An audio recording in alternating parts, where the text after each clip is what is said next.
In the summer of 1914, the great powers of Europe went to war believing it would be over by Christmas. It was not. By the time the guns fell silent 4 years later, the nations of Europe had spent more money than in the entire preceding century combined. Britain alone was borrowing the equivalent of $7 million a day just to keep its army in the field. Germany financed almost the entirety of its war effort not through taxation, but through debt, war bonds, loans, and a promise that victory would pay for everything. It didn't, and when the guns finally stopped, the men who had lent the money were still owed. The war was over. The debt was not. What followed at the Paris Peace Conference was not simply a punishment for the defeated. It was the beginning of a financial trap so severe that within a decade, it would help produce the very conditions for a second, even larger war. This is the story historians tell you about diplomacy, alliances, and a single assassination in Sarajevo. But there is another story running underneath it, one written not in treaties, but in ledgers. A story about who lent the money, who is expected to repay it, and what happens when an entire continent tries to borrow its way out of a war it can no longer afford to lose. By the end of this video, you will understand why World War I was not simply a war of nations. It was a war of creditors, and the peace that followed was not designed to prevent the next war. It was designed to collect a debt. In July of 1914, the armies of Europe were the largest and most expensive the world had ever seen. For decades, the great powers had been locked in an arms race, dreadnoughts, artillery, standing armies numbering in the millions. This was not cheap.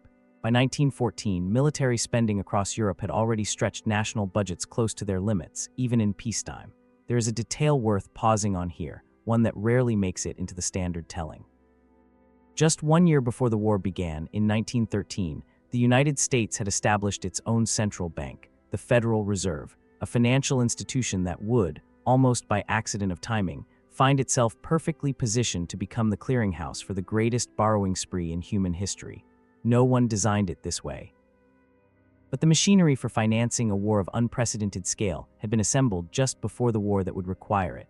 Governments had assumed, like most of their citizens, that a major European conflict could not last more than a few months. Pre-war financial planning reflected that assumption. Treasuries had reserves calculated for a short, sharp conflict, not a prolonged, industrial-scale war of attrition fought across multiple fronts for years.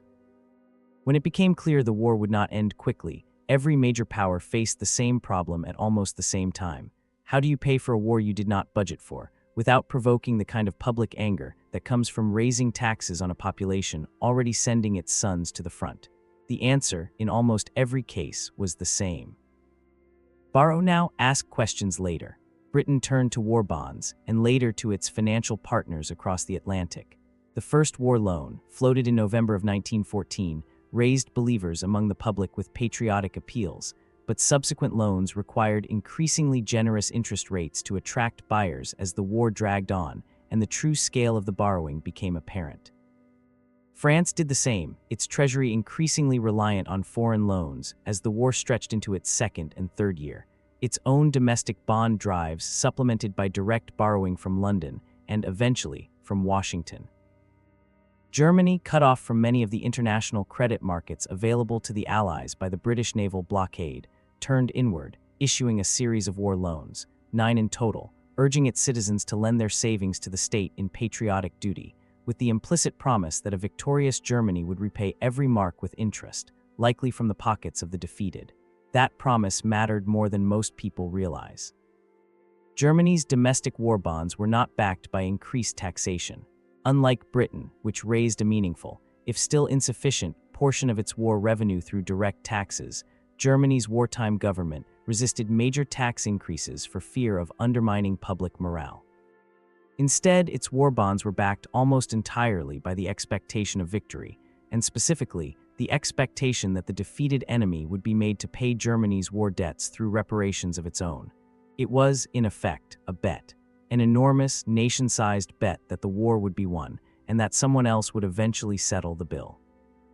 Here is what most people miss about the early years of the war. By 1916, before the United States had even entered the conflict, the major European powers were already so deeply indebted that the war itself had become, in a very real sense, unstoppable.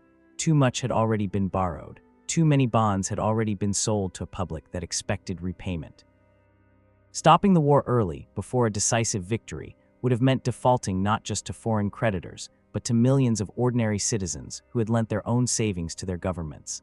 Think about what that would have meant politically. A government that sued for peace without victory in 1916 would have had to explain to millions of bondholders why their patriotic investment had just evaporated.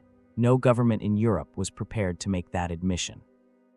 And so, in a very real sense, the bond markets themselves became a quiet pressure, keeping the armies in the field long after the initial strategic objectives of 1914 had become unrecognizable. The war, in other words, was no longer simply about territory or alliances. It had become a financial obligation that could only be resolved by winning. That single fact, that early debt made an early peace almost impossible, is the thread we will follow for the rest of this story. Because remember this number, the war would eventually cost the major powers a combined total of well over $200 billion in that era's currency. And every single one of those dollars had to go somewhere. Keep that in mind. We will come back to it.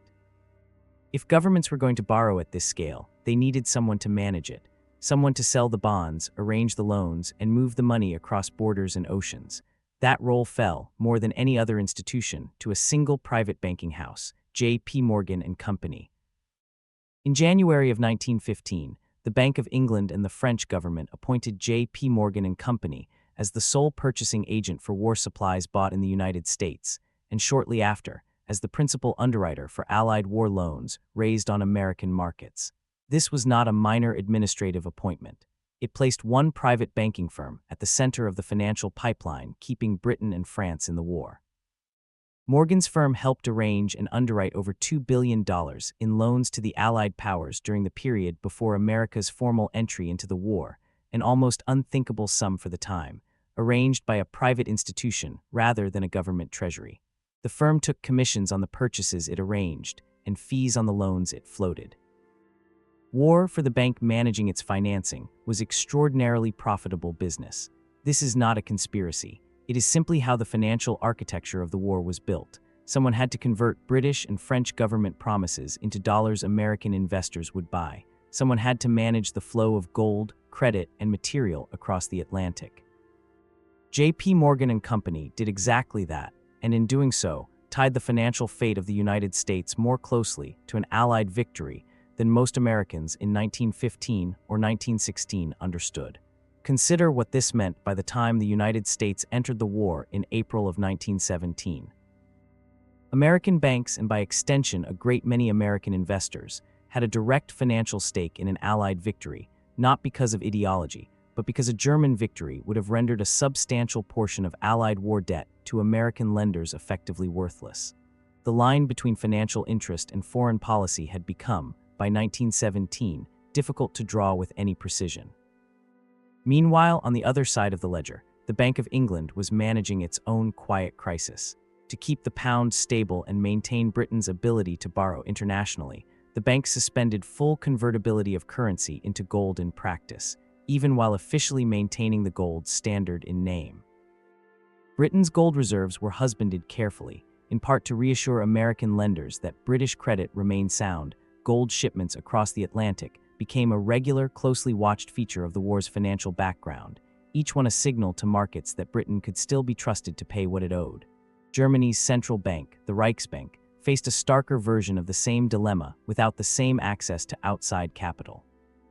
Cut off from international lending markets by the British naval blockade, the Reichsbank increasingly financed the war through the printing of currency and the issuance of domestic war bonds, with far less external validation of its true financial position. Where Britain's debts were subject to the scrutiny of foreign creditors and international markets, Germany's were subject to almost no external check at all, a difference that would prove significant. The seeds of the hyperinflation that would devastate Germany in the early 1920s were planted here, in wartime decisions made years before the Treaty of Versailles was ever drafted. So by 1917, the picture looked like this. Britain and France, increasingly indebted to American banks, and after April of that year, to the American government itself, which began extending direct intergovernmental loans once the U.S. formally joined the conflict. Germany, increasingly reliant on domestic war bonds backed by nothing but the promise of future victory and reparations. And in the middle of it all, a private banking house that had made itself indispensable to the entire financial apparatus of the Allied war effort. Here is the open loop we planted in the beginning. Who is actually being paid, and by whom? By the end of the war, the answer would involve almost every treasury in Europe, but the largest single creditor of them all would turn out to be the United States government itself, a fact that would shape the peace far more than most textbooks acknowledge. When the armistice was signed in November of 1918, the guns stopped. The debt did not. The Allied powers emerged from the war owing enormous sums, much of it to the United States, which had loaned billions to Britain, France, and their partners in the final 2 years of the conflict. Britain alone owed the American government several $billions. France owed nearly as much, and both of them in turn were counting on reparations from a defeated Germany to help settle their own American debts. This is the detail most accounts of Versailles leave out. The reparations demanded of Germany were never simply about punishment. They were structurally connected to the debts Britain and France owed Washington. If Germany did not pay reparations, Britain and France would struggle to repay their American loans. The entire financial architecture of the post-war world was, in effect, a chain. Germany owed France and France and Britain owed the United States. At the Paris Peace Conference, the numbers that emerged from this chain were staggering. The Treaty of Versailles ultimately fixed German reparations at 132 billion gold marks, a sum so large that even at the time, prominent economists warned it exceeded any realistic capacity for repayment. John Maynard Keynes, present at the negotiations as a British Treasury representative, resigned in protest and published a scathing critique, arguing the reparations demands would cripple the German economy and destabilize the peace they were meant to secure.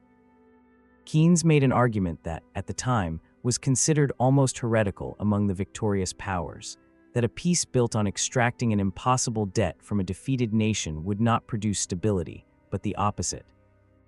He warned that squeezing Germany past its actual capacity to pay would not enrich the Allies in any durable way. It would simply impoverish Germany to the point of political radicalization, while the reparations themselves, chased through an economy too damaged to produce them, would evaporate into currency devaluation and social collapse. He was not wrong. Germany, already financially exhausted from 4 years of debt-financed war, was now saddled with reparations obligations layered on top of its own domestic war debt. To make its initial payments, Germany's government increasingly resorted to printing currency, a decision that, combined with the loss of industrial territory and the broader economic dislocation of defeat, helped trigger the hyperinflation crisis of 1921 to 1923. At its peak, the German mark became so worthless that citizens reportedly needed wheelbarrows of currency to buy a loaf of bread, and life savings that had once purchased a home could no longer purchase a newspaper. It is worth sitting with what this meant for the ordinary German citizens who had, years earlier, patriotically lent their savings to their own government's war bonds, the same bonds discussed earlier. Instead, those savings were annihilated twice over, once by military defeat and again by the currency collapse that followed. The bet from earlier in this story had failed completely, and ordinary citizens, not the state, absorbed the loss. Here is the pattern interrupt worth sitting with. The Treaty of Versailles is remembered as a peace treaty. But viewed through its financial architecture, it functioned more like a debt restructuring agreement, one designed less to prevent future conflict and more to determine who, ultimately, would absorb the $200 billion in wartime borrowing that had accumulated across 4 years of fighting. The war had been financed on the assumption that the loser would pay. Versailles simply formalized that assumption into treaty law. The years following Versailles were defined almost entirely by attempts to manage a debt spiral that the treaty itself had created. By the mid-1920s, it was clear Germany could not meet its reparations schedule without external assistance. The Dawes Plan of 1924, followed by the Young Plan in 1929, restructured German reparations payments, and notably, involved American loans to Germany to help it make those very payments loans that were themselves ultimately funded in part by American investors buying German bonds. Consider the absurdity of the resulting cycle. The United States loaned money to Germany. Germany used those loans to pay reparations to Britain and France. Britain and France used those reparations to repay their war debts to the United States. Money moved in a circle, propped up by successive rounds of new borrowing rather than genuine economic recovery. It was, in effect, the same financial logic that had financed the war in the first place, debt layered on debt, sustained not by underlying production, but by the continued willingness of lenders to keep extending credit. American financial institutions, many of them the same houses that had floated Allied war bonds a decade earlier, found a new and profitable role underwriting this circular arrangement. For the banks positioned at the center of this flow, it scarcely mattered whether the money was financing a war or financing the recovery from one. The fees and commissions moved regardless. This circular debt structure held together only as long as American capital kept flowing outward. When the Wall Street crash of 1929 hit and American banks pulled back their lending virtually overnight, the entire chain collapsed. Germany could no longer make reparations payments. Britain and France, in turn, struggled with their own American debts. The global depression that followed did not simply damage economies, it broke the debt architecture that had held the post-war financial order together since 1919. It was in this environment of economic collapse, mass unemployment, and national humiliation, tied directly to the reparations burden, that political extremism found fertile ground in Germany. This is not to claim economics alone caused what followed in the 1930s, but the connection between the debt trap engineered at Versailles and the economic desperation that helped fuel the rise of radical political movements is one that serious historians have long acknowledged. The war had been financed by debt. The peace had been structured around collecting that debt. And when the debt architecture finally collapsed in 1929, it took the fragile peace down with it. So what does this mean for us, now, more than a century later? The financial architecture of the First World War established a template that has quietly repeated itself in the century since. Wars financed not through taxation borne by the generation fighting them, but through debt passed forward to generations that had no say in the decision. Bonds sold to a patriotic public. Loans arranged by private financial institutions positioned at the center of the war effort. And peace settlements shaped as much by who owed money to whom as by any genuine attempt at lasting stability. Modern sovereign debt used to finance conflict follows the same basic logic that financed the trenches of 1914. Borrow against the future, promise the victor will be made whole, and let the structure of repayment, not the terms of peace, determine what happens next. Names of the institutions change. The mechanism does not. Remember the number from the beginning of this video, the more than $200 billion borrowed to fight a war that was supposed to be over in months. That debt did not disappear when the armistice was signed. It simply changed hands again and again, moving from government treasuries to private citizens to foreign creditors and back again, until the entire financial structure holding it together came apart in 1929. The lesson is not that debt causes war. It is that once a war is financed through debt at sufficient scale, the debt itself begins to shape the peace, who is punished, who is protected, and how long the consequences will echo forward. The men who negotiated at Versailles believed they were drafting a treaty to end a war. In financial terms, they were drafting a repayment schedule for one, and repayment schedules, unlike wars, do not end when the fighting stops. The assassination in Sarajevo lit the fuse, but the powder had already been laid, financed one war bond at a time, years before a single shot was fired. This is the pattern the textbooks leave out. And it is a pattern, as history shows us again and again, that has never really gone away.